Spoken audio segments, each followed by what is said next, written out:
सभी लोग। हाय दर्शन, तनय, अमन, प्राप्ति, प्राप्ति, प्रियांशु, अभया, Rohan, Nikhil, Divyanshi, Sanskar, Sanskar long time, Sachin, Aadesh, how are you guys? कैसे हैं आप सभी लोग? Hi Tanisha, we are fine. Upasana, cool, good good good. झकास, निखिल सिंह इज गुड। चलिए, सभी लोग बढ़िया हैं, एकदम बढ़िया हैं। आप? मैं तो भैया बहुत बढ़िया हूँ, आप सुनाइए। All good. हाँ जी, तो बच्चों आज आप लोगों को प्राप्ति, प्राप्ति नाम है प्राप्ति। हाँ जी सर, मैं आपके लेक्चर डेली देखता हूँ, रिकॉर्डेड स्क्रीन टाइम बहुत हाई हो जाता है। मुझे आप लोगों के बच्चों पे दया भी आती है, तो क्या करें, वो आप जानते ही हैं, आपको टाइम कम मिला है 2 अटेम्प्ट्स के बीच में। ये बात तो है, ये बात तो मैं जानता हूँ। पढ़ाने वाले बच्चों के साथ ऐसा नहीं होगा, आपके साथ तो क्या होगा। Anyways, very very very good evening my dear students, कैसे हैं आप सब लोग? उम्मीद करता हूँ एकदम बढ़िया होंगे, जीवन का आनंद उठा रहे होंगे बेटा, लुत्फ उठा रहे होंगे जीवन का। यही उम्मीद के साथ मैं आप लोगों के साथ आज शुरू करने वाला एक नया सब्जेक्ट बेटा, इकोनॉमिक्स फॉर फाइनेंस। बहुत ही बेहतरीन सब्जेक्ट है, प्यारा सब्जेक्ट है, छोटा सब्जेक्ट है, यानी कुल मिला के 40 आवर्स में आपका कंप्लीट हो जाएगा। Very much justice I am going to do with this subject in terms of marks, in terms of timing. तो आप लोग बिल्कुल हेक्टिक नहीं जाएगा। अब भैया आपका एक सब्जेक्ट खत्म हो जाएगा 40 घंटे में, इससे अच्छा क्या हो सकता है, with enough practice and all. ये सब्जेक्ट स्टार्ट करने से पहले हम थोड़ी बहुत बातें करेंगे, चर्चा करेंगे, लेकिन मेरी एक दरख्वास्त है आपसे। हाँ, वैसे लगता है बेटा इसको 6 6 6 5 इस तरीके से 6 6 6 5 तो 23 लेक्चर होगा ना, 23 इंटू 2 46 में 42 मान के चलता हूँ, क्योंकि थोड़े बहुत यूट्यूब पर चले जाते हैं। हाँ, तो ये हो जाता है फटाफट। Earlier it used to be 4 4 4 4 lectures, अभी थोड़ा बढ़ा दिया हमने। खैर, तो बच्चों अगर हम इसी तरीके से जाएंगे तो 6 सितंबर तक या मैक्सिमम 10 सितंबर तक आपका सिलेबस खत्म हो जाएगा, जो मुझे लगता है बिल्कुल सही है। मैं आपसे एक दरख्वास्त करूंगा कि फटाफट आप इस लेक्चर की लिंक चारों तरफ शेयर कर दीजिए, मैं भी कर देता हूँ। शायद कुछ बच्चों को ऐसा होगा कि सर मंडे से स्टार्ट करेंगे, तो हो सकता है कि शायद वो ना पहुंचे, उन तक भी मैसेज पहुंचा दीजिए, then we shall begin with this. मैं भी शेयर कर देता हूँ। Hello Rupali, give me a second. मैंने आप शेड्यूल में देखा तो हाँ, मैं शेयर मैं भी कर देता हूँ, आपके भी जितने होंगे कर लीजिए। चलिए, कुछ दिन से क्या हो रहा है, मैं प्रॉपर शेयर नहीं कर पाता हूँ। फोन स्टाफ के पास रहता है, but I am going to take charge of this. Hello Rupali and Sanju, Sanju, Sanju आ गया। मैंने भी रोशन से पूछा, सर आज मैंने भी शेड्यूल देखा, ठीक है, टोटल कितने लेक्चर में खत्म हो जाएगा बेटा? देखिए मैं आपको एंड डेट दे दूं, मेरी एंड डेट अक्सर चूकती नहीं है, 1 2 दिन आगे पीछे हो जाता है, तो मैं आपको 6 सितंबर बोल के चल रहा हूँ। अब इसमें से बहुत सारे बच्चे ऐसे हैं जो फास्ट ट्रैक वाले हैं, राइट? आप में से बहुत से बच्चे ऐसे होंगे फास्ट ट्रैक वाले हैं, शायद आज ना आए हो, पर नेक्स्ट लेक्चर डेफिनेटली आ जाएंगे जब उन्हें पता चल जाएगा। तो मैं सभी बच्चों को पहले ही बता दूं, चाहे फास्ट ट्रैक कर रहे हो चाहे आप रेगुलर कर रहे हो, डजंट मैटर, 20 22 लेक्चर जस्टिफाइड है बेटा 40 मार्क्स के लिए। रेगुलर कर रहे हो फास्ट ट्रैक कर रहे हो, ये जो बैच है इसके अंदर सभी बच्चे आएंगे सिर्फ और सिर्फ इकोनॉमिक्स और फाइनेंस के लिए। कॉम्प्रिहेंसिव वालों का खत्म हो चुका है बेटा, एफएम ऑलमोस्ट, उनका थोड़ा बहुत छोटा सा पार्ट बाकी है, वो मैं कवर करवा दूंगा उनका, प्लस क्लासेस में कहीं ना कहीं कभी ना कभी कवर करवा दूंगा, तो उसके बाद में हमको ज्यादा सोचने की जरूरत नहीं है। तो ये कॉम्प्रिहेंसिव वालों का सॉर्टेड है, ये कंप्लीट करने के बाद खत्म है। अब जो फास्ट ट्रैक वाले हैं, आप इसे कॉम्प्रिहेंसिव स्पीड में ही करिए, फास्ट ट्रैक एफएम का है वो मैं आपको फास्ट ट्रैक की स्पीड में ही कवर करवाऊंगा, so you don't have to worry about. मैंने एक एनालिसिस ऐसा किया है कि अगर मैं इसको फास्ट ट्रैक लेने जाऊं तो मुझे 16 लेक्चर लग जाएंगे, मैं 16 और ऐसे लग रहे हैं 22, तो कुल मिलाकर सिर्फ 6 लेक्चर के लिए मैं आपके साथ ज्यादा कॉम्प्रोमाइज नहीं करूंगा, मैं एक ही बैच में आप लोगों को मर्ज कर दूंगा। थियरी ऑलमोस्ट हो चुकी है बेटा, थियरी 1 घंटे की बाकी रह गई है, 3 लेक्चर तो रिकॉर्ड हो चुके हैं, 4 में से एक हो जाएगी नेक्स्ट वीक। तो थियरी का कुछ ऐसा कुछ लोड नहीं है, और जैसे ही हो जाता है मैं आपको प्लेलिस्ट रीनेम करके दे दूंगा, वो हो जाएगा, वो आप लोग आराम से जब चाहे जैसे चाहे देख सकते हैं, और this is going to happen in the next week itself. ठीक है, तो my dear students, I welcome you all. मैं उम्मीद करता हूं आप सभी लोग बहुत बढ़िया होंगे। मित्रों, अभी हमें अगले 22 दिन सभी बच्चों को ये सब्जेक्ट खत्म करना है, इसलिए आपको कंपैरेटिवली छुट्टियां कम मिलेगी। राखी की 1 दिन की छुट्टी मिल जाएगी बेटा आप लोगों को, ऑल्दो उस दिन मेरी क्लास लॉटेड है, लेकिन मैं वो सैटरडे को कवर अप कर लूंगा और आप लोगों का जो पोर्शन है वो उसी स्पीड में चलेगा, तो राखी की छुट्टी आप लोगों को मिल जाएगी। If you give me a minute, if you permit me for a minute, मैं माउस लेकर आता हूं ताकि मैं स्लाइड्स अपलोड करूं।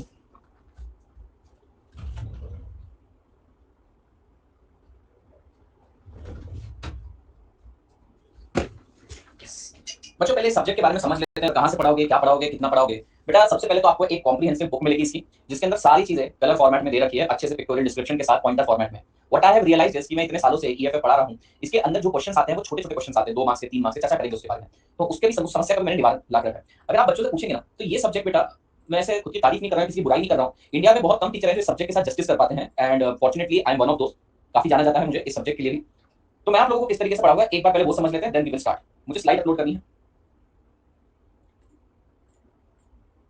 बेटा। ब्लैक स्क्रीन में मेरी आंखें दुखती है, प्रॉब्लम ये है।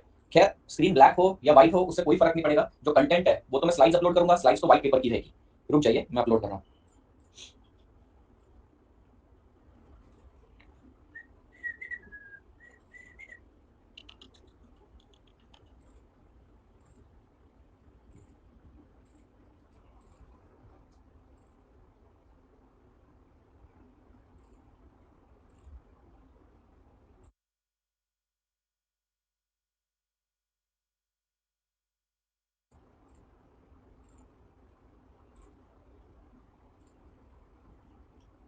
Yes, done.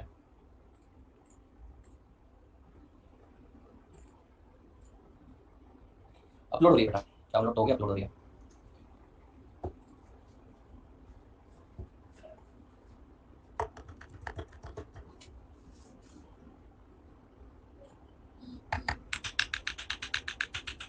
ये देखिए बच्चों, ये रहा आपका इंडेक्स, ये आपको पीडीएफ मिल जाएगी। तो देखिए यहाँ पर आपको कुछ इस तरीके के नोट्स मिलेंगे बेटा।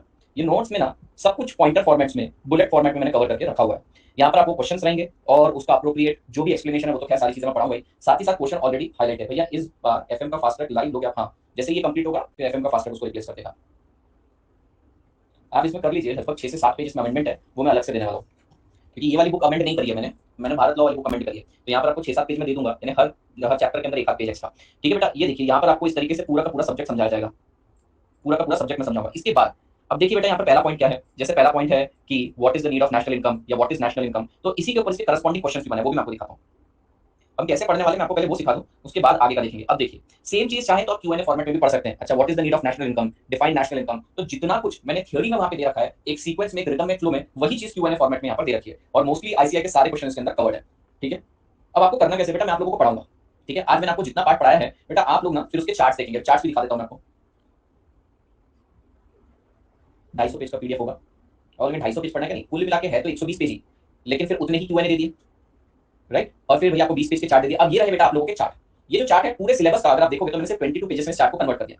अभी जो मैंने आपको वहां पे थ्योरी में पढ़ाया है, क्यूएनए में पढ़ाया है, वही चीज यहाँ पर आपको चार्ट फॉर्मेट में भी दे रखी है क्विक रिवीजन के लिए। तो ऐसे बेटा देखिए, चैप्टर नंबर 1 खत्म, देन चैप्टर नंबर 2 खत्म, पूरा 100% कवरेज लिया इसमें। ऐसा नहीं है कि मैंने कुछ छोड़ा है, ये चार्ट में सिर्फ इंपॉर्टेंट चीज ना होते हुए सभी चीजें डाली गई है, इंपॉर्टेंट वे में डाला है। मॉनिटरी पॉलिसी बेटा ये देखिए आपके सामने, मॉनिटरी पॉलिसी खत्म। तो 4-4 5-5 पेज में बेटा आप लोगों का पूरा रिवीजन भी होगा। तो जब हम पूरा एक चैप्टर कंप्लीट कर लेंगे, 6 दिन लगेंगे उसको, यानी एक हफ्ता मोटा मोटी तौर पर मान के चलते हैं, तो एक हफ्ता चलेगा। तो मंडे टू फ्राइडे या मंडे टू सैटरडे हम पढ़ेंगे और आप लोग जितना जितना मैं पढ़ाऊंगा उतना घर पे जाकर उसके क्यूएनए भी देखेंगे और एंड में हम उसका क्यूमुलेटिव यूट्यूब पेपर रिवीजन लेंगे। बात खत्म, इस तरीके से आगे बढ़ेंगे। ये सब्जेक्ट चलती क्लास में ही खत्म हो सकता है। दूसरी चीज बेटा, अगर मैं आप लोगों को बोलूं कि अभी कितने बजे हैं, 6:30 बजे, अगर आप मुझे 6:30 से 9 बजे तक का टाइम वन स्ट्रेच में दे दो और भैया एग्जाम में सीधा 15 मार्क्स आपके फिक्स है, इकोनॉमिक्स और फाइनेंस में फिक्स है, आप यकीन नहीं करेंगे पर यस ऐसा होता है। 2.5 घंटे में मैं आपको कुछ ऐसा पार्ट पढ़ाऊंगा बेटा, जीरो से स्क्रैच से 40 में से 15 मार्क्स तो आपके एज इट इज ही आ जाएंगे। जो बच्चों ने एग्जाम दिया थोड़ा बहुत देखा, उन्होंने रियलाइज किया होगा कि मैं जो 2.5 घंटे में पढ़ाता हूं बेटा स्क्रैच से, कुछ न्यूमेरिकल्स आते हैं वही एग्जाम में एज इट इज फंसते हैं, 15 में से 15 मार्क्स आपको दिला के आते हैं। तो कुल मिला के 22 दिन में जो है ना, हमारी लड़ाई किस चीज की है, सिर्फ 25 मार्क्स की है, क्योंकि 15 मार्क्स में आपको ऐसे ही दिला दूंगा। मैं बहुत बढ़िया बेटा, तो मैंने इस सब्जेक्ट की ना बहुत इंडेप्थ रिसर्च करके रखी है। मैं जैसा बोल रहा हूं वैसा वैसा आपको करना है। यहाँ पर प्रैक्टिकल कितने मार्क्स आता है, थ्योरी कितना आता है, मैं सब कवर करवा दूंगा एग्जाम पॉइंट ऑफ व्यू के हिसाब से इसको प्रिपेयर करना। क्योंकि अगर आप इसको मॉड्यूल से प्रिपेयर करने जाओगे बेटा, आपको मार्क्स भी नहीं आएंगे, आपको समझ में नहीं आएगा, आपको सब्जेक्ट ही समझ में नहीं आएगा। बट अगर आप मेरी सुनोगे 30 to 35 मैं आपको गारंटी के साथ कहता हूं बेटा, 15 तो मैं ऐसे लिख कर देता हूं, आपको स्ट्रेट अवे आ जाएंगे, उसी में से आएगा। ठीक है जी,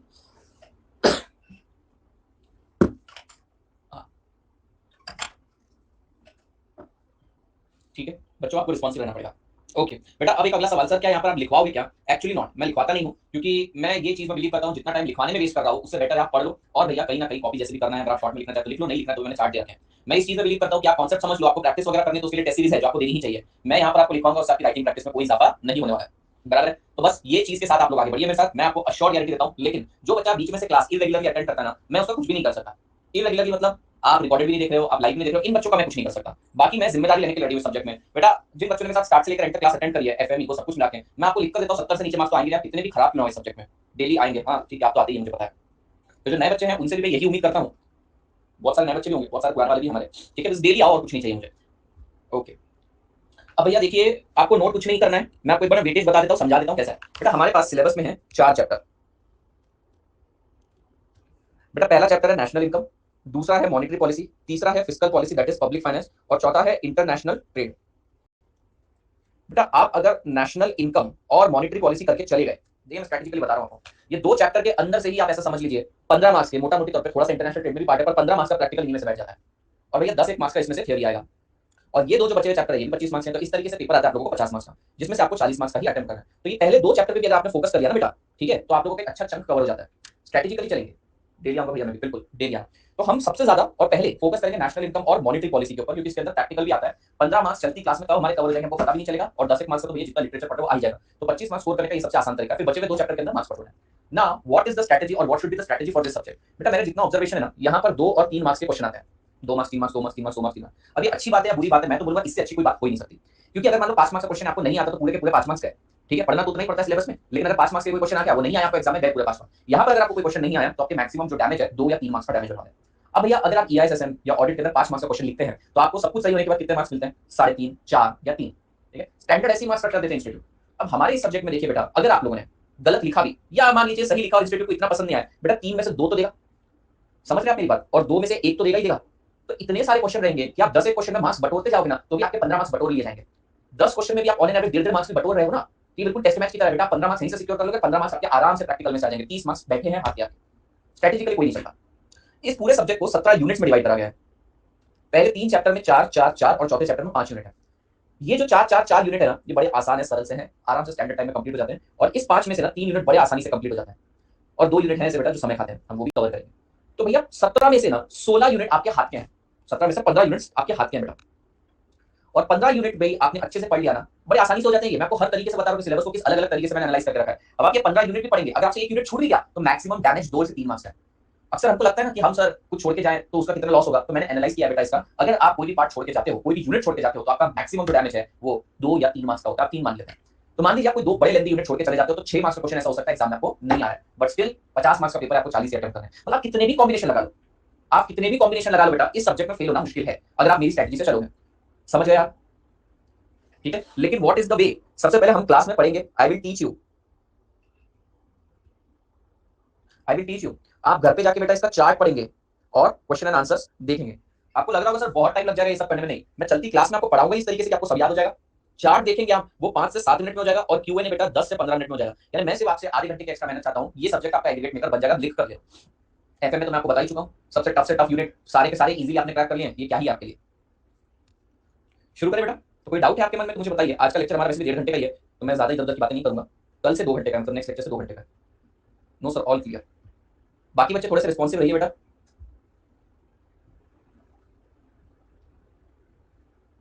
no doubt, Rupali, Prithvi, Darshan, Roshan, okay, Upasana, Devanshi. Sir ये पीडीएफ दे दीजिए ना, 1 मिनट में दे देता हूँ आपको, 1 मिनट तो मैं भी दे देता हूँ।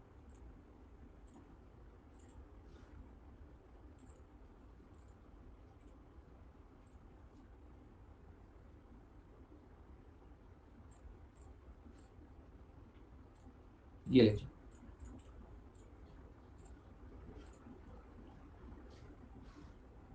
ठीक है ठीक है ऋषभ। सर क्वेश्चन लिख के प्रैक्टिस करनी होगी, मैंने आपको वही बताया बेटा। आप अगर मेरे साथ यहाँ पे लिख लोगे तो उससे क्या हो जाएगा मुझे बताओ। आप लिखोगे क्या जो आपके माइंड में चल रहा है, तो माइंड के अंदर क्लैरिटी दिलवा दूंगा, आपको लिखने की जरूरत नहीं। हाँ, अगर आपको ये चीज की तकलीफ आती है सर माइंड में सब चीज क्लियर, उसे पेपर में उतारने में तकलीफ जा रही है, हाँ, तो आप अपने पास घर में जब भी समय मिलेगा लिखकर प्रैक्टिस कर लो। जहाँ 15 मिनट लगने वाला है आपको 30 मिनट लग जाएगा, पर कोई बात नहीं, ठीक है, एक प्रैक्टिस हो जाएगी इससे।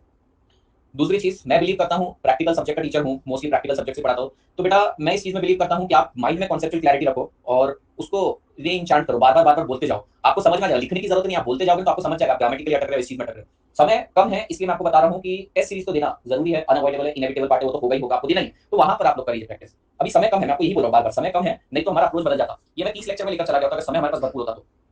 हेलो सर, मैं आपका एफएम का रिकॉर्डेड फास्ट ट्रैक ले रहा हूँ, उसके साथ जो एडिशनल क्वेश्चन बताओगे वो कर लूँ तो इनफ रहेगा? चलेगा बेटा, चलेगा। आप रिकॉर्डेड फास्ट ट्रैक देख रहे हैं, I don't have any issue. Sir chart book का इसी में एंड में चार्ट बुक भी दे रखी है बेटा, मैंने जो आपको लिंक दिया ना, इसी के अंदर चार्ट बुक भी है, इसी के अंदर एमसीक्यू एमसीक्यू नहीं होता हमारा सब्जेक्ट, इसी में प्रैक्टिकल पार्ट भी है, इसी में क्यूएनए भी है, इसी में ग्राफ भी है, सब कुछ इसी के अंदर मैंने दे दिया। ठीक है जी, कोई शक नहीं? चल, बस एक चीज है यार, मैं हमेशा बोलता हूँ, बच्चे सुनते नहीं है तो रेगुलरिटी मेंटेन करो, बाकी कोई तकलीफ नहीं। एफएम में भी डे 1 पे कितने बच्चे हुआ करते थे, अभी हर दूसरा बच्चा बोल रहा है मैं रिकॉर्डेड देखा हूँ। ठीक है, आप रिकॉर्डेड देख रहे हो, बहुत सारे बच्चे तो सिंगल ग्रुप पे शिफ्ट हो गए, वो भी मैं बात समझ सकता हूँ, बट अब आप आए हैं यहाँ पर इकोनॉमिक्स पढ़ने, मतलब आप ग्रुप 2 देने वाले, if you are certain about giving group 2 मेरे साथ करिए इसे, रिकॉर्डेड देखने में आपको कोई मजा नहीं आएगा। ठीक है, चलो बेटा। तो ये पहला सबसे आसान चैप्टर जो आपने 12th स्टैंडर्ड में भी पढ़ा होगा, दैट इज नेशनल इनकम। भैया बहुत ही सरल सुलझा हुआ टॉपिक है, मतलब मोर और लेस इन्फॉर्मेटिव टॉपिक है, इसमें बहुत सारी चीजें हम लोगों को ऑलरेडी पता है, अब बस उन सारी चीजों को कलेक्ट करना है। शुरू करें बेटा? यस। सो और first chapter national income for मोटा मोटी तौर पे 12 से 15 मार्क्स के लिए आपके सामने आपकी स्क्रीन पर ये रहा। बेटा इस चैप्टर को भी 4 यूनिट में डिवाइड करा गया है, मॉड्यूल में 2 यूनिट करे हैं, मैंने यहाँ पे 4 यूनिट में डिवाइड कर दिया है। तो let's try to understand the basic and flow of income. Now the first question arises in our mind is why there is need to study national income. Sir national income क्यों? पहले तो ये बताइए sir national income होता क्या है, हम इसे पढ़ते क्यों है? तो देखिए बेटा, जिस तरीके से अकाउंटिंग कन्वेंशन से बिजनेस की परफॉर्मेंस मेजर करी जाती है, उसी तरीके से नेशनल इनकम एग्रीगेट से नेशन की परफॉर्मेंस मेजर करी जाती है। Just like accounting convention, accounting बेटा P&L, balance sheet, cash flow, just like accounting conventions are used to measure the performance of business, national income aggregates are used to measure the performance of economy. तो हमें कैसे पता चलेगा हमारी economy अच्छी है, बुरी है, चल रही है, पिछड़ी हुई है, कैसे पता चलेगा? तो भैया all will come to know this with the help of national income. Sir हमारे मन में बहुत सवाल है, नेशनल इनकम क्या है, कैसे मेजर करता है, सब चीजें क्लियर करेंगे। नेशनल इनकम का डेरिवेशन सब आ जाएगा बेटा, ठीक है। और फॉर्चुनेटली बेटा हमने जो कोविड की साइकिल देख ली अभी, ये चीज के चलते हुए ना आपको पूरा का पूरा सब्जेक्ट समझ में आएगा। देखिए कोविड जो होकर गया, ऑलमोस्ट गया, ये खत्म ही हो गया, ये कुछ अच्छा नहीं था, बट एटलीस्ट इसके चलते हुए ना आपको पूरा सब्जेक्ट इतना रिलेटेबल लगेगा। मैं जब भी कोई इवेंट देखता था ना बेटा, मैं सोचता था बच्चों को ये रिलेट करके बताऊंगा, और भैया बड़े टाइम बाद ये बैच चाहिए, अच्छे एग्जांपल मिलेंगे, रिलेटेबल है, समझने योग्य रहेंगे, ठीक है, बड़े टाइम बाद बेटा ये बैच चाहिए, आप देखेंगे। ओके, सो भैया व्हाई देयर इज नीड, अगर आपसे कोई पूछे, देखिए पहला क्वेश्चन हमसे तैयार भी हो गया, why there is a need to study national income, तो भैया जैसे accounting conventions are used to measure the performance of business, national income is used to measure the performance of economy. समझ में आया? सिंपल है। और क्लियर है, clear है, क्लियर है, क्लियर है जी। So just as there are accounting convention which measure the performance of business, there are convention to measure and analyse the performance of economy. Now the question arises, sir what is national income? National income म्हणजे काय? National income मतलब क्या? तो पढ़ते हैं definition बेटा, और आज इस डेफिनेशन को पढ़ने में हमारा 1 घंटा चलेगा। क्या बात कर रहे हो, इतना स्लो पढ़ोगे क्या? अरे भैया ये डेफिनेशन बहुत मस्त है, इसको समझेंगे अच्छे से समझाएंगे। पढ़िए बेटा, national income is defined as money value. National income is defined as money value. Sir किस चीज की money value? Final goods and services की money value produced by normal resident of a country whether operating with in domestic territory और outside in an accounting year. बेटा ये जो definition है इसको समझने में 1 घंटा लगेगा, तो बिल्कुल ऐसा मत सोचो सर रीड करते समय कुछ समझ में नहीं आया, 1 घंटा भर लगने वाला है, तो करते हैं उसके बारे में चर्चा। सो ये नेशनल इनकम, सर क्या होता है नेशनल इनकम? बेटा नेशनल इनकम का मतलब होता है सरल भाषा में जो गुड्स एंड सर्विसेज आपने प्रोड्यूस किए हैं। अच्छा सर हमने 1 लाख टन चावल प्रोड्यूस किया है, 2 लाख टन गेहूं प्रोड्यूस किया है, 5 लाख लीटर तेल प्रोड्यूस किया है, सर आप ये जो सर्विसेज दे रहे हो हर महीने की 120 घंटा, सर बाकी टीचर जो सर्विसेज दे रहे हैं, सर ये जो जियो इंटरनेट सर्विस प्रोवाइड करते हैं, क्या ये सब national income? The answer is yes. National income is basically all goods and services produce का टोटल। लेकिन भैया आप ही सोचो, मोदी जी को अगर मैं ऐसा एक डिटेल उठा के दे दूं, मेरा प्यारे भाइयों बहनों, इस साल हमारे देश की नेशनल इनकम है 1 लाख किलो चावल, 2 लाख टन तेल, 3 टन कपास, 50 लाख घंटे टीचर के घंटे और 50 करोड़ डेटा आवर्स, ये है। और भैया ऐसे तो लाखों कमोडिटीज है, मोदी जी बता ही नहीं पाएंगे, कंपेयर करना पड़ेगा, मोदी जी को मैच कंपेयर करना पड़ेगा। भैया पिछले साल के चावल के कंपैरिजन में इस साल के चावल कितने हैं, पिछले साल के कपास के कंपैरिजन में कितना, पागल हो जाएंगे मोदी। क्या करा जाए, क्या करा जाए, क्या करा जाए, क्या करा जाए? एक काम करते हैं, इन सारी चीजों को मनी टर्म्स में मेजर करते हैं। और वाह क्या मस्त प्लान है, ये मस्त प्लान बताया। तो भैया यहाँ पर जितने भी गुड्स एंड सर्विसेज प्रोड्यूस किया वही तो है national income. National income is nothing but goods and service produce, लेकिन मनी टर्म्स में। आप समझे मनी टर्म्स में क्यों? क्योंकि सर इतनी सारी कमोडिटी है, मेजरमेंट डिफिकल्ट हो जाएगा। अभी मैं शॉर्ट में बता रहा हूँ, अभी सब चर्चा करेंगे हम। सो ये नेशनल इनकम का मतलब क्या होता है? गुड्स एंड सर्विसेज जो आपने प्रोड्यूस करी है लेकिन मनी टर्म्स में। अच्छा साहेब ये गुड्स एंड सर्विसेज किसने प्रोड्यूस करी है? भैया ये प्रोड्यूस करी है नॉर्मल रेसिडेंट ने। अभी नॉर्मल रेसिडेंट क्या होता है चर्चा करेंगे, ठीक है, इन एन अकाउंटिंग ईयर। बाकी की चीजें और बाकी है, डिटेल में धीरे-धीरे चर्चा करूंगा। अभी सो भैया एक सरल भाषा में अगर आपके मन में अगर इमेज डालनी कि नेशनल इनकम जीडीपी म्हणजे काय, सर नेशनल इनकम मतलब क्या? इसका मतलब है गुड्स एंड सर्विसेज जो प्रोड्यूस करें उसकी मनी वैल्यू।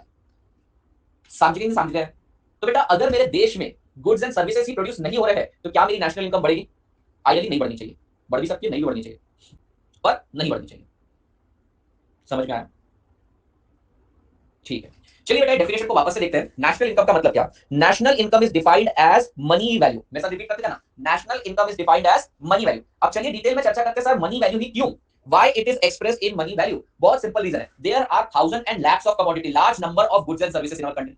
अब इन सबको एक कॉमन डिनोमिनेशन के अगेंस्ट मेजर करना जरूरी है। आप सारी चीजों को गोल्ड के अगेंस्ट मेजर कर लो, सारी चीजों को बेटा आप मनी के अगेंस्ट मेजर कर लो, सारी चीजों को आप डायमंड के अगेंस्ट मेजर कर लो, कोई एक कॉमन डिनोमिनेटर तो चाहिए। अब आप सभी जानते हैं बेटा पूरे देश और दुनिया के अंदर money is a common denominator, तो हम जितने भी गुड्स एंड सर्विसेज प्रोड्यूस होंगे उन्हें मनी टर्म्स में मेजर करेंगे। सो भैया national income is defined as money value. काहे money value? Because there are large number of goods and services, it is very difficult to express them individually.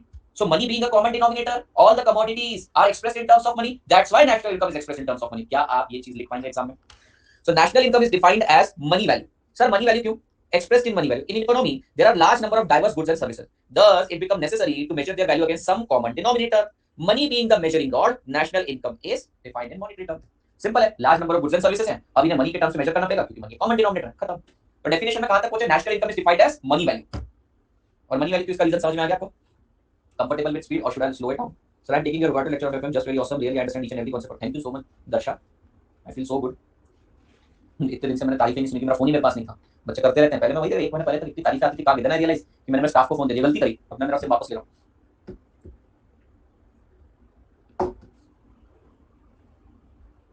हूँ। वो तो hat डालते हैं, hat की बात।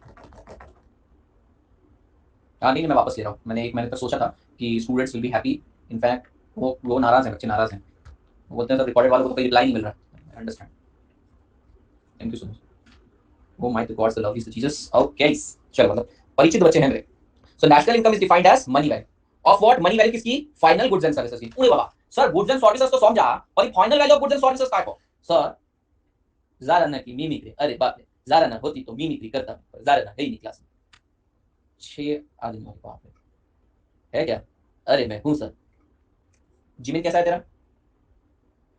नहीं अभी आई थी, नहीं जाने दे, जिमिन की याद में खोई होगी वो, बेचारी धर्म संकट में फंस जाती है। चलो जी, बीटीएस में 6 लोग कैसे हैं वो उसको पता है, बीटीएस तो ब्रेक हो गया ना, मत बोल देना बेटा वो डिप्रेशन में चली जाएगी, मेरे को मालूम नहीं, गलत न्यूज बोली कि वो डिप्रेशन में जाती हो। चलो चलो चलो चलो, नहीं चलो भैया, final goods and services. Sir goods and services तो समझा, गुड्स एंड सर्विसेज तो समझा, सर ये फाइनल क्यों बोला? पहले तो समझिए फाइनल क्यों बोला। बेटा दो प्रकार के गुड्स होते हैं, एक होता है इंटरमीडिएट और एक होता है फाइनल। हमें सिर्फ फाइनल गुड्स एंड सर्विसेज लेना है। सर एक एग्जांपल लेना, ठीक है, बुक में कोटेड एग्जांपल बताता हूं। लेट से बेटा ये है रबड़। सर रबड़, अरे रबर, रबर रबर कहां से निकलता है पता है तुम्हें? झाड़ से निकलता है। झाड़ से निकलता है पता है? ट्री से, ठीक है, साउथ में ज्यादा पाया जाता है। ठीक है भैया, ये भैया ये प्रोफेसर है हमारा, साउथ का प्रोफेसर है तने, और ये झाड़ से रबड़ निकालता है। और बेटा ये रबर को, हाँ लेटेक्स, ये इस रबर को बेचता है बेटा 50 रुपीज पर केजी में, 50 रुपए पर केजी में बेचता है। अब भैया दूसरी तरफ है दर्शन। दर्शन क्या करता है? दर्शन बनाता है टायर, ठीक है। अब ये टायर बनाता है बेटा, अब आप मुझे बताइए ये जो टायर बनाएगा क्या ये रबर से बनाएगा? बिल्कुल सर रबर से बनाएगा। और इसको बनाने के लिए बेटा इसने मान लीजिए 1 किलो ही रबर लगाया, मान लेते हैं 1 किलो रबर लगाया, प्रोसेसिंग वगैरह करी और इसको 200 रुपए में बेचता है, जस्ट फॉर एग्जांपल।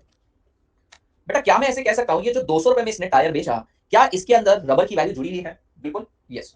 अब बेटा ये जो टायर है ना, ये जो टायर है ये कार मैन्युफैक्चरिंग कंपनी ने आपसे लिया।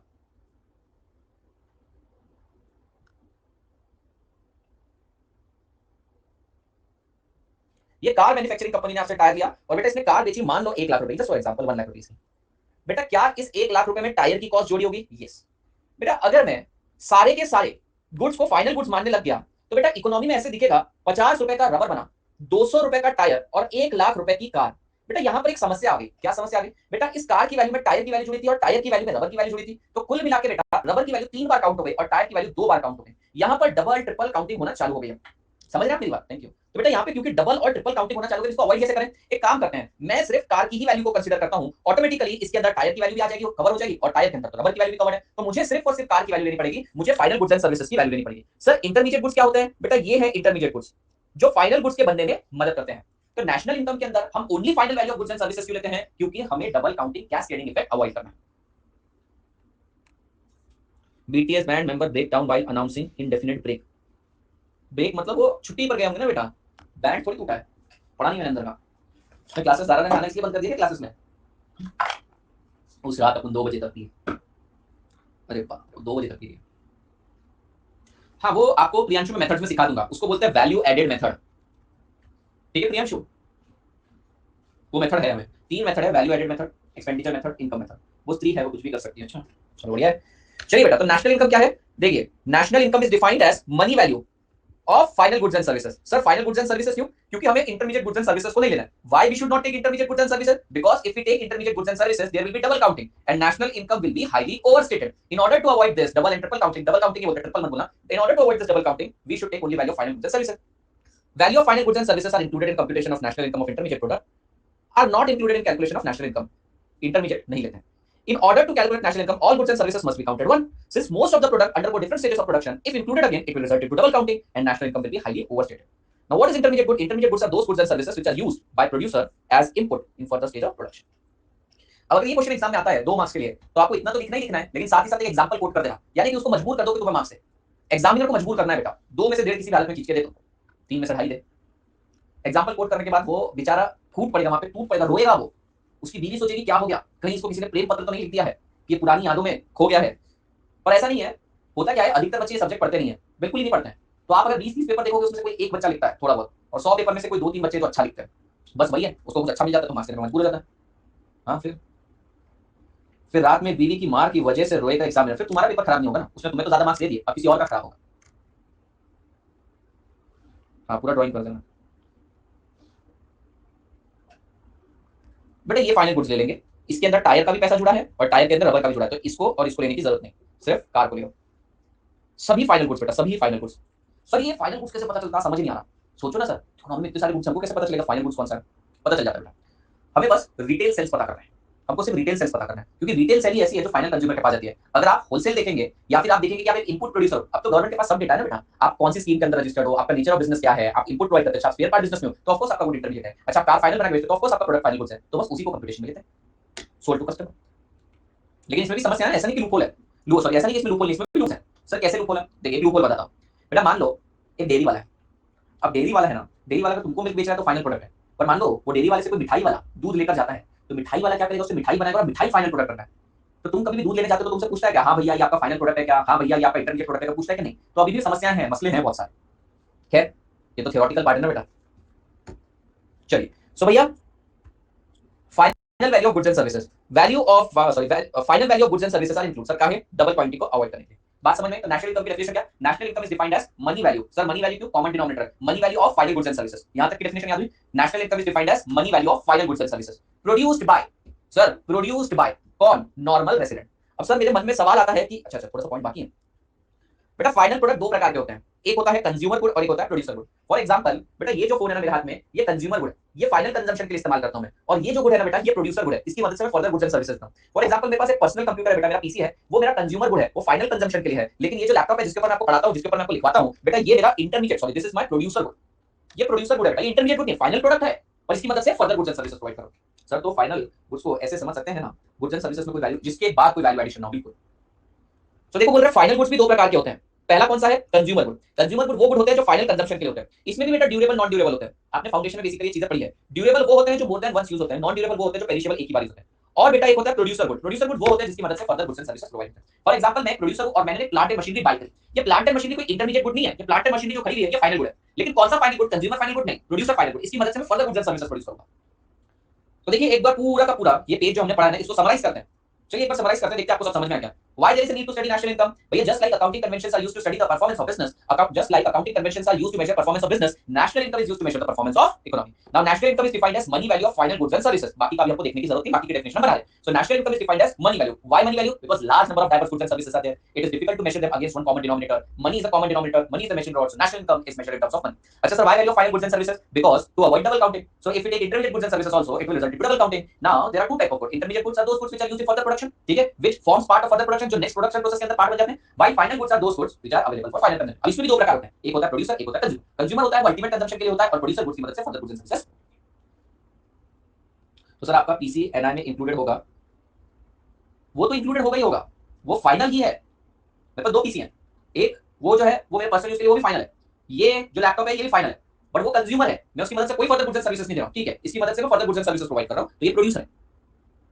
आइए सचिन, सचिन समझे कि नहीं? आइए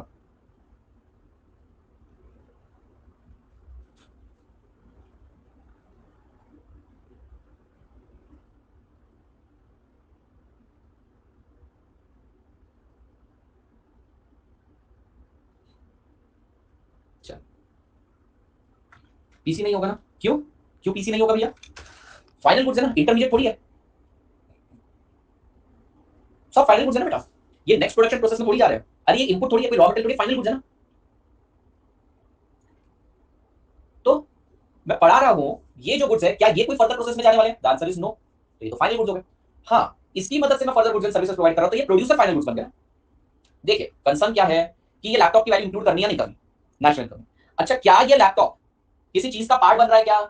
नहीं। फॉर एग्जांपल समझे टैबलेट है, टैबलेट पीसी, ये टैबलेट पीसी अगर मैं खुद पढ़ाने के लिए यूज कर रहा हूं, मूवी देखने के लिए यूज कर रहा हूं, तो फाइनल गुड है। पर अगर ये टैबलेट पीसी बेटा कार के स्टीरियो सिस्टम का पार्ट बन गया, म्यूजिक प्लेयर का पार्ट बन गया, तो अब कार की वैल्यू में उसकी वैल्यू जोड़कर हम बताएंगे, तो वापस से इसकी वैल्यू जोड़ने की जरूरत नहीं है, बराबर है? तो वो बेटा एक इंटरमीडिएट गुड बन गया, पर अगर मैं उसको यूज कर रहा हूं फाइनल गुड। अब फाइनल में भी कौन सा? सर क्या आप इसे अपने पर्सनल कंजम्पशन के लिए इस्तेमाल कर रहे हो? आंसर इज यस, तो कंज्यूमर। क्या आप इसकी मदद से further goods and services provide कर रहे हो? It is producer. समझे? इसकी वैल्यू अगर ये किसी और प्रोडक्ट के अंदर घुस रहा है, किसी और प्रोडक्ट का पार्ट बन रहा है, मैं एक और एग्जांपल देता हूं बेटा, बहुत सारी कोचिंग क्लासेस हैं ऐसी हैं जो फीस लेती हैं 1 लाख रुपए और उसके अंदर एक टैबलेट या एक लैपटॉप दे देती है, तो वो जो लैपटॉप है क्या उसकी वैल्यू 1 लाख की फीस में जुड़ गई है? Answer is yes. तो वो 1 लाख रुपए जो है वो final value of goods and services है। अब आपको लैपटॉप लेने की वापस जरूरत नहीं है क्योंकि उसकी वैल्यू जुड़ चुकी है। समझे आप? तो intermediate good as a input use होता है बेटा, ये जो लैपटॉप जिससे मैं आपको पढ़ा रहा हूं कोई इनपुट नहीं है, ये फाइनल गुड ही है, ठीक है? अच्छा ओके सर, तो नेशनल इनकम क्या है? National income is defined as money value of final goods and services, money value of final goods and services produced by normal resident. Sir ये नॉर्मल रेसिडेंट का मतलब क्या होता है? नॉर्मल रेसिडेंट का मतलब होता है बेटा एक ऐसा person, normal resident is defined as a person, an individual और एन इंस्टीट्यूशन, सर इंस्टीट्यूट भी, हां इंस्टीट्यूशन भी, artificial person. So normal resident is defined as an individual person और even an institution who ordinarily resides in our country and their economic interest also lies in our country. समझते हो बेटा इस चीज को? तो बेटा आखिरकार एक नॉर्मल रेसिडेंट कौन होता है? तो नॉर्मल रेसिडेंट बेसिकली एक इंडिविजुअल भी हो सकता है एक इंस्टीट्यूट भी हो सकता है। So normal resident is defined as a person who can be either individual और an institution who ordinarily resides in our country and their economic interest also lies in our country. Sir example के तो समझाओ तो समझे। मान लीजिए बेटा ये जो बंदा है ये हमारे सरदार जी है। ये कौन है पता है तुम्हें? एक फेमस कार्टून है, बहुत बड़ा, बहुत फेमस कार्टून है ये यूएस का। पीटर ग्रिफिन नाम है इसका, पीटर ग्रिफिन। ये द फैमिली, फैमिली गाय नहीं, फैमिली मैन, फैमिली गाय, फैमिली गाय। भैया क्या शो है वो, इतना भयंकर, इतना भयंकर, ये कोई लिमिट नहीं भैया। वो किसकी नहीं उड़ाते, वो अपनी माँ की, बाप की, जीसस की, सबकी उड़ाते हैं।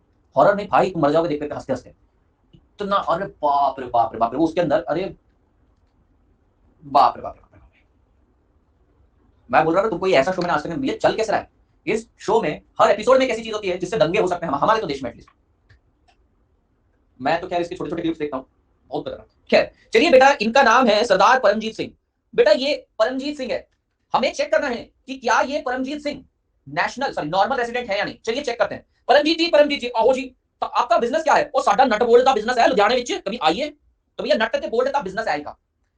तो सवाल ये आता है कि भैया क्या ये पर्सन एक नॉर्मल रेसिडेंट है? चलिए कंडीशन चेक करते हैं। सो नॉर्मल रेसिडेंट के लिए either he should be individual और एन इंस्टीट्यूशन। सो ये इंडिविजुअल है, हाँ जी है। क्या ये ऑर्डिनरी इसी देश में रहता है? तो कितने रहते हो तुसी? 80 लुधियाने विच रहते हैं, तो भैया ये ऑर्डिनरी इसी देश में रहता है और उसका इकोनॉमिक इंटरेस्ट यानी वो पैसे भी यही कमाता है। तो भैया मुबारक हो, आप इस देश के नॉर्मल रेसिडेंट बन गए। नोट माय डियर स्टूडेंट, मैं नॉर्मल रेसिडेंट की बात कर रहा हूं, मैं सिटीजनशिप क्राइटेरिया की बात नहीं कर रहा हूं। सिटीजनशिप क्राइटेरिया अलग चीज होती है। चलिए बात करते हैं बेटा इंडियन इंस्टीट्यूशन की। बेटा ये एमआईटी, एमआईटी जो फॉरेन की यूनिवर्सिटी है, इंस्टीट्यूट है बेटा, ये उसकी ब्रांच है जो इंडिया में खुली है। कहां पर? मुंबई में।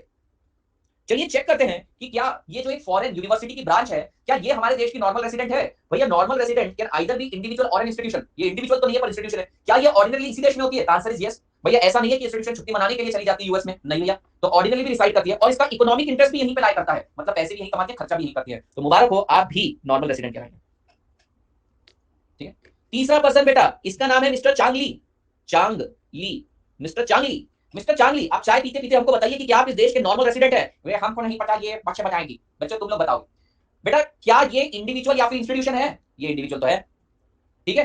सर क्या ये ऑर्डिनरी देश में रहता है? चांगली साहब तुम्ही या भारतामध्ये कधीपासून राहता? आप कब कब इस भारत में रहते हैं? मैं एक मल्टीनेशनल कंपनी में काम करती।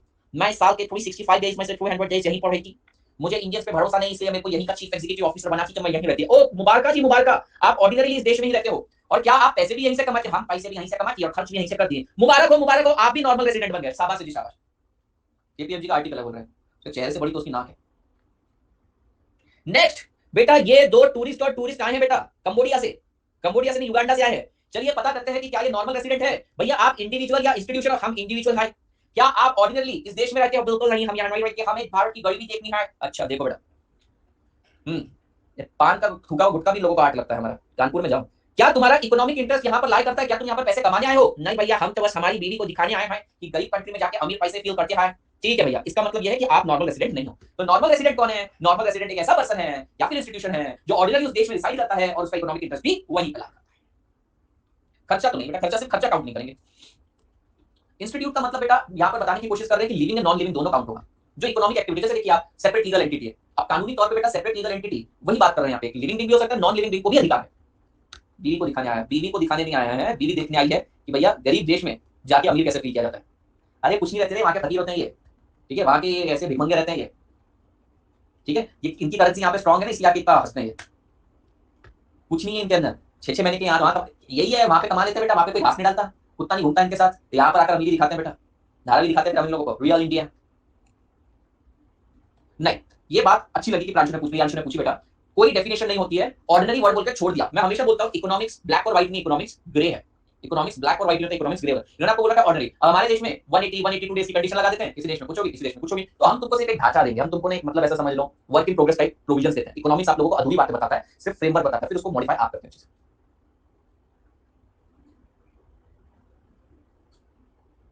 समझे? सो normal resident of a country refer to an individual or an institution who ordinarily resides in our country and their economic interest also lies in that country. Normal resident, both individual and institution. Therefore, foreign income who is working in India will be normal resident. ये वाला. But a tourist whose purpose of visit is not to contribute in economic activities, not normal resident. Here the word resident is used, citizen नहीं. एक बंदा दो जगह का citizen हो सकता है। अच्छा सुनिए बेटा, मान लो सचिन है हमारी क्लास में, जो सचिन है, सचिन कनाडा में जाके स्टेबल हो गया, वहां पे जाके क्या बोलते हैं, पीआर ले लिया उसने, वहीं पर शिफ्ट हो गया हमेशा के लिए। अब बेटा वो ना ही हमारे देश में ऑर्डिनरी रिसाइड करता है, ना ही उसका इकोनॉमिक इंटरेस्ट है, तो वो अब नेशनल इनकम की कैलकुलेशन के बाहर चला गया। उसी तरीके से मिस्टर चांदली हमारे देश में आ जाएगा, बट सचिन नहीं आएगा। मिनी पंजाब विच। Good evening sir, sorry Shivaji audit का क्लास लो थी, ये जज करो रिकॉर्ड करो बेटा कनाडा विच।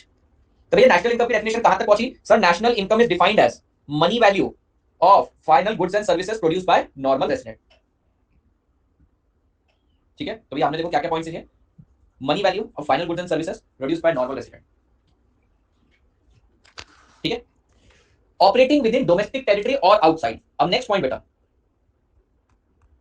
मैंने आपको कहा था ना ये डेफिनेशन को घंटा भर लग जाता है। देखो हम कहां तक पहुंचे। National income is defined as money value of final goods and service produced by normal resident operating with in domestic territory. आइए बेटा अब समझने की कोशिश करते हैं डोमेस्टिक टेरिटरी क्या होता है। बेटा डोमेस्टिक टेरिटरी का मतलब होता है, डोमेस्टिक टेरिटरी का मतलब होता है पॉलिटिकल या फिर geographical boundary of a nation. क्या मतलब सर? पॉलिटिकल या फिर जियोग्राफिकल का मतलब क्या है, मैं बताता हूं। बेटा मान लीजिए ये है मेरा प्यारा भारत,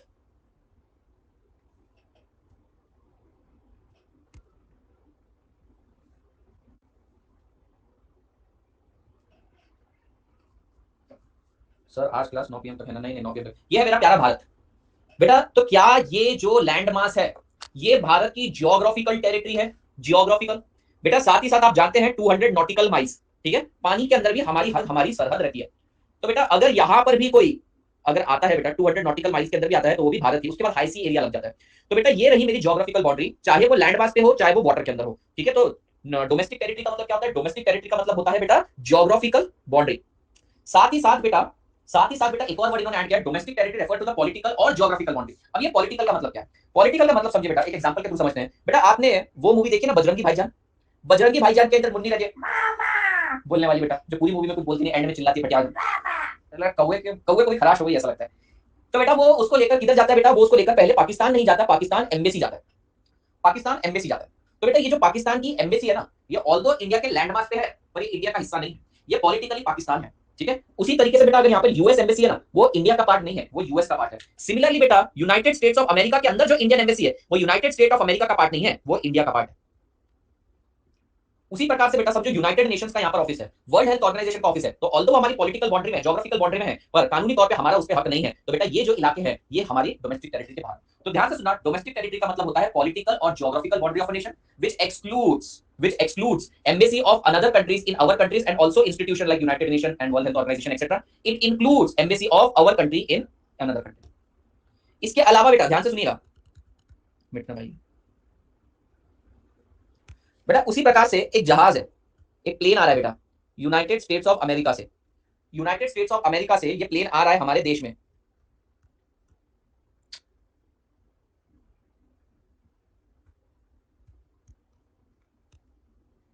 उड़ा दो उसको। तुम्हें पता है यूनाइटेड स्टेट्स का प्लेन कोई नहीं उड़ा सकता। अलकायदा वाले भी डरते हैं बेटा, सर ये क्या, ये प्लेन है हमारा। ये टूल लाई है अकेडमी, अच्छा तो लाई है पर इसमें बग है बहुत बड़े। हाँ बेटा ये प्लेन देखो यूएस से उड़ते हुए आ रहा है, ये हमारे देश में आया। बेटा ये ऑल तो हमारे देश में आया, ये हमारे देश का पार्ट नहीं है, ये उस देश की डोमेस्टिक टेरिटरी का बात कर रहे हो।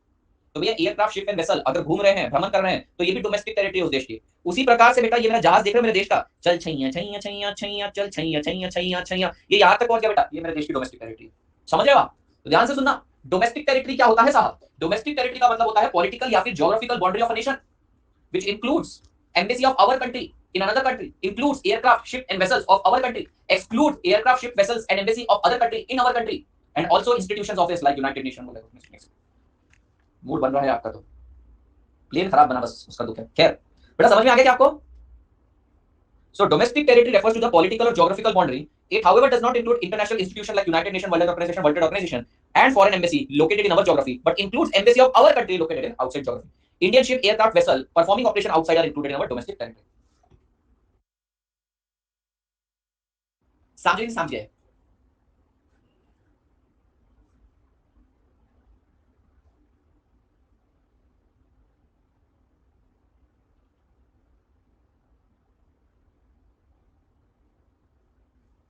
क्लियर? तो भैया नेशनल इनकम क्या होता है? National income is defined as money value of final goods and services produced by normal resident operating with in domestic territory और outside in an accounting year. Sir accounting year क्यों? क्योंकि अपने को cut off लेना पड़ता है। अब accounts में अकाउंटिंग ईयर क्यों लेते हो बेटा? ताकि सर हम पहले कट ऑफ लें और मेजर करें परफॉर्मेंस। उसी तरीके से नेशनल इनकम को भी अकाउंटिंग ईयर में मेजर किया जाता है। आप बेटा इसे 50 साल तक अगर कोई कट ऑफ नहीं लोगे, आप रुकोगे नहीं, तो आप कैसे मेजर करोगे अपनी परफॉर्मेंस? अगर आपको बच्चों अपनी परफॉर्मेंस मेजर करनी रहती है तो आप लोग डेली अपनी परफॉर्मेंस मेजर नहीं कर सकते, आपको कट ऑफ लेना पड़ता है। ये एक महीने में मेरी प्रोडक्टिविटी कितनी, साल भर में कितनी हुई। उसी तरीके से ये अकाउंट्स के अंदर बेटा एक साल का फाइनेंशियल ईयर क्यों रखा गया है? ताकि हम हमारी परफॉर्मेंस मेजर कर सकें। उसी तरीके से भैया हम लोग भी नेशनल इनकम के लिए अकाउंटिंग ईयर फॉलो करते हैं। While calculating national income, value of only current production is included in this, because value of previous year ये छोड़ दो, ये बकवास कर रहे हैं। ये बोल रहे हैं कि भैया पिछले साल का पिछले में, इस साल का इसमें। मैं आपको बता रहा हूं क्यों ऐसा होता है, क्योंकि हमें प्रॉपर कट ऑफ चाहिए। आप लोगों ने ऑडिट भी पढ़ रखा है, ऑडिट में भी कट ऑफ होता है बेटा, कट ऑफ प्रोसीजर्स भी किए जाते हैं। क्यों करे जाते हैं? पिछले साल का पिछले साल बना दो, इस साल का इस साल बना, ताकि आपको पता चले कि आर यू परफॉर्मिंग बेटर और worse. Cut off procedure, roll forward, क्या बोलते हैं, रोल फॉरवर्ड और रोल, एक और कुछ होता है ना, ठीक है? बताइए बेटा यहाँ तक की सारी बात समझ में आई क्या? डेफिनेशन हुई क्या? National income is defined as money value of national income is defined as money value of final goods and services, national income is defined as money value of final goods and services produced by normal resident operating with in a domestic territory in an accounting year. Definition हो गई। Sir money value क्यों ली जाती है? Large number of diverse goods and services होते हैं। अब भैया इनको एक कॉमन डिनोमिनेशन के अगेंस्ट मेजर करना जरूरी है। Money being a common measuring rod, national income is express money by value of final goods and services, क्योंकि डबल पॉइंटिंग अवॉइड करनी है। By what is normal resident? Normal resident is a person who person मतलब individual or institution who ordinarily resides in our country and economic interest also lies in our country। दो condition है, या तो उसने हमारे, या तो नहीं, उसने हमारे देश में भी रहना चाहिए ऑर्डिनरी, और दूसरा उसका इकोनॉमिक इंटरेस्ट भी इस देश में रहना चाहिए। तो डोमेस्टिक टेरिटरी का मतलब क्या है भैया? पॉलिटिकल या फिर ज्योग्राफिकल बाउंड्री और कुछ इंक्लूजन एक्सक्लूजन है, और अकाउंटिंग ईयर क्यों? कट ऑफ लेने के लिए। ठीक है, बस डेफिनेशन हो गई, डेफिनेशन भी हो गया। इसके ऊपर बनने वाले 4-5 छोटे-छोटे क्वेश्चन हो गए। अब आप देखेंगे यही चीजें क्वेश्चन एंड आंसर फॉर्मेट में भी दे रखी है, यही चीजें चार्ट में भी दे रखी है।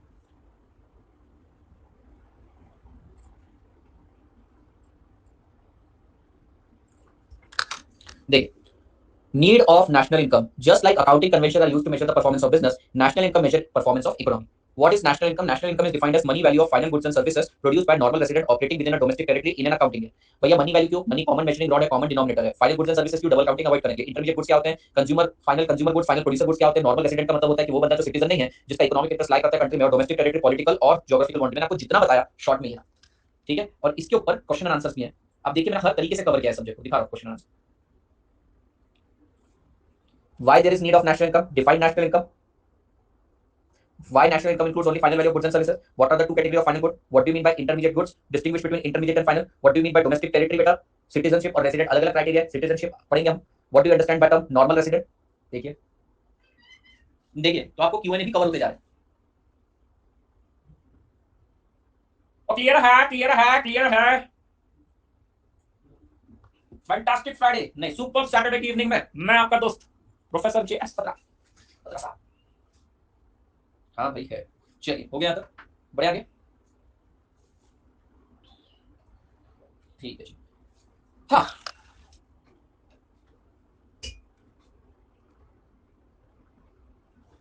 सर एक सवाल आता है, क्या डोमेस्टिक प्रोडक्ट क्या होता है? अरे बहुत सरल है, डोमेस्टिक प्रोडक्ट वो होता है जो हमारी डोमेस्टिक टेरिटरी में बनता है। डोमेस्टिक टेरिटरी तो आप जानते ही हैं बेटा। तो देखो सवाल क्या है, व्हाट इज डोमेस्टिक प्रोडक्ट? अब तुम बोलोगे sir domestic product is a product which is produced in our domestic territory, और इंस्टीट्यूट गजब खेल जाएगी तुम्हारे साथ। सर कैसे? वो यहाँ पर एक्सपेक्ट करेगी कि तुम पहले डोमेस्टिक टेरिटरी भी डिफाइन करो। क्या होता है सर? सर हमको पता है डोमेस्टिक टेरिटरी क्या होता है, पर याद लिखना तो ये थोड़ी हमको याद रहेगा। भैया जहां लेंथ छोटी हो रही है आंसर के मार्क्स कैसे देगा तुमको? या तो एग्जांपल कोट कर, या तो और आगे की कुछ बातें कर, समझो। तो भैया what do you mean by domestic product? Sir domestic product means the product which is produced in our domestic territory. Now domestic territory means political और geographical boundary of a nation. The money value of final goods and services produced within a year within its domestic territory is called as domestic product. So भैया domestic product means final value of goods and services which are produced in our domestic territory. भाई domestic territory की meaning होती है ये ऐसा। समझे। चलिए हमारे पास आखिरी के कुल मिला के 11 मिनट बाकी हैं। आज जल्दी छोड़ना है मुझे आपको।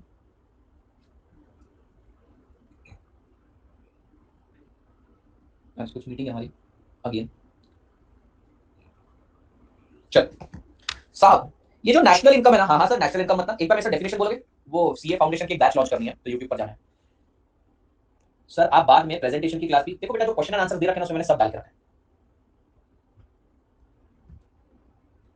ठीक है? तो ध्यान से सुनिएगा, नेशनल इनकम की डेफिनेशन याद हुई क्या? National income is defined as money value of final goods and services produced by normal resident operating with in domestic territory in an accounting year. 5 चीजें, 5 पॉइंट, 5 के रीजन पता है हमको, और इनसे बनती है डेफिनेशन, ठीक है जी? अब सर कुछ ऐसे ट्रांजैक्शन है जो नेशनल इनकम में कभी नहीं आएंगे। कब वो नहीं आएंगे सर, क्यों नहीं आएंगे? 3 ऐसे ट्रांजैक्शन है जो कभी नहीं आएंगे। पहला है प्योर परचेस ट्रांजैक्शन।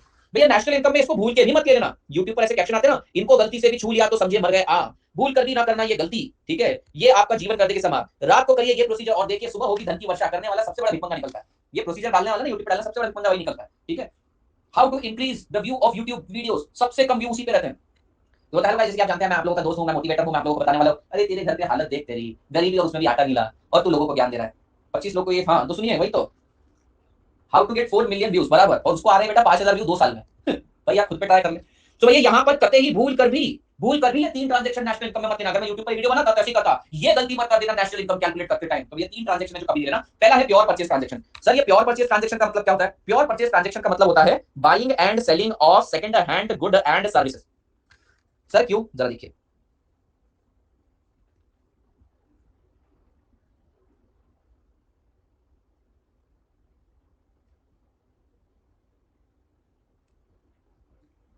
ठीक है सर, ये क्या है बताता हूँ। ये दर्शन है, ठीक है, और दूसरा कौन है? रोहन है।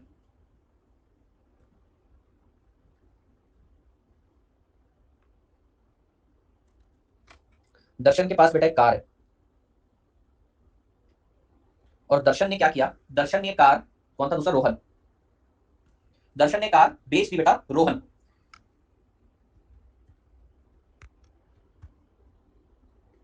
तो जरा देखना इस पूरे ट्रांजेक्शन में हो क्या रहा है बेटा। इस पूरे के पूरे ट्रांजेक्शन के अंदर ये जो कार दर्शन के पास थी बेटा, ये कार 2015 का मॉडल है। तो बेटा ये कार 2015 में बिकी थी, बोलो हाँ।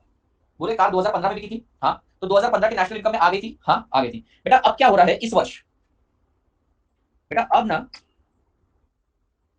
इस वर्ष ये कार सिर्फ और सिर्फ जा रही है रोहन के पास, ओनरशिप चेंज हुई है, और रोहन के पास से वो परचेसिंग पावर थी इसके पास आ गई। दिख रहा है तुमको? बेटा क्या इस पूरे ट्रांजेक्शन के अंदर, क्या इस पूरे ट्रांजेक्शन के अंदर आपको कहीं भी नया गुड्स एंड सर्विसेज प्रोड्यूस होते हुए दिखा? नहीं। ये तो चेंज इन हैंड्स है बेटा। इसकी परचेसिंग पावर इसके पास और इसकी गाड़ी इसके पास। समझ में? तो second hand goods and services के केस में क्योंकि कोई new goods and services produce नहीं है, नेशनल इनकम में आएगा नहीं, ऑलरेडी काउंटेड है 2015 में। लेकिन भाई ये ट्रांजेक्शन करके देने के लिए प्रियांशु साहब ने 1,000 रुपए का कमीशन लिया, क्योंकि उसने अपनी ब्रोकरेज सर्विस प्रोवाइड करी, तो ये इंक्लूड होगा। इसकी ब्रोकरेज सर्विस की वैल्यू इंक्लूडेड होगी, क्यों? क्योंकि उसने सर्विस इस साल दी है। तो ध्यान देना बेटा, अगर आप second hand goods and services sale कर रहे हैं तो यहाँ पर नियरली ओनरशिप ट्रांसफर हो रही है, कोई नया गुड्स एंड सर्विसेज नहीं प्रोड्यूस हो रहा है। पर हाँ, उसको फैसिलिटेट करने के लिए आप बीच में इंटरमीडिएट की सर्विस दे रहे हैं, तो वो सर्विस इस साल दी है, इसकी वो इंक्लूड होगी। वो उसको कीचेन बहुत पसंद है बेटा, कीरिंग बहुत पसंद है, सिर्फ चाबी। उसको क्या घर यार कीरिंग भी मांगेगा क्या? वो है ना दीपक कला का। अभी चाबी क्यों सर? उसे पूरे पैसे दे दिए आज, नहीं चाबी दे दी बेटा उसको, कीचेन नहीं दिया। समझ गए क्या बेटा? तो ध्यान दीजिएगा, pure purchase transaction, pure purchase transaction such as sell and purchase of goods and services, second hand goods.